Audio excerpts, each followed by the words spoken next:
আসসালামু আলাইকুম। আপনার শিশুর ডায়রিয়া হয়েছে, ডাক্তার কি গ্যাস্ট্রোফিক্স খাওয়ার পরামর্শ দিয়েছেন? তাহলে ভিডিওটি শেষ পর্যন্ত দেখতে থাকুন। আজকের ভিডিওতে জানবো গ্যাস্ট্রোফিক্স কি, কিভাবে তৈরি করতে হয়, কতটুকু খাওয়াতে হয় এবং দিনে কয়বার খেতে হয়।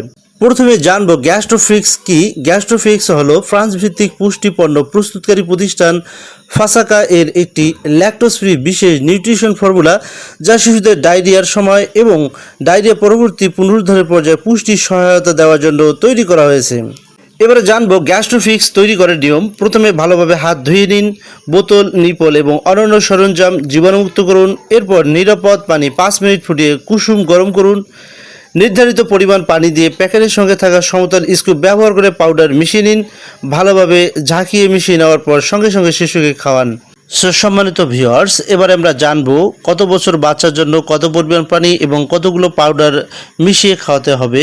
1 থেকে 2 সপ্তাহ বয়সী শিশুর জন্য 60 মিলি পানিতে 2 স্কুপ গ্যাস্ট্রোফিক্স মিশিয়ে দৈনিক 6 থেকে 8 বার খাওয়াতে হবে। 3 থেকে 4 সপ্তাহ বয়সী শিশুর জন্য 90 মিলি পানিতে 3 স্কুপ মিশিয়ে দৈনিক 5 বার খাওয়াতে হবে। 2 মাস বয়সী শিশুর জন্য 120 মিলি পানিতে 4 স্কুপ মিশিয়ে দৈনিক 5 বার খাওয়াতে হবে। 3 মাস বয়সী শিশুর জন্য 150 মিলি পানিতে 5 স্কুপ মিশিয়ে দৈনিক 5 বার খাওয়াতে হবে।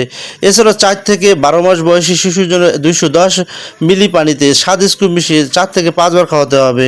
এছাড়াও 1 থেকে 5 বছর বয়সী শিশুর জন্য 240 মিলি পানিতে 8 স্কুপ মিশিয়ে চিকিৎসকের পরামর্শ অনুযায়ী খাওয়াতে হবে। গুরুত্বপূর্ণ সতর্কতা: প্রতিবার নতুন করে ফর্মুলা তৈরি করুন। তৈরি করা ফর্মুলা দীর্ঘ সময় সংরক্ষণ করবেন না। মিশ্রণ তৈরির জন্য সবসময় নিরাপদ এবং ফুটানো পানি ব্যবহার করুন। প্যাকেট খোলার পর ঢাকনা ভালোভাবে বন্ধ করে রাখুন। এটি মায়ের দুধের বিকল্প নয়। শিশুর অবস্থার অবনতি হলে দ্রুত চিকিৎসকের পরামর্শ নিন।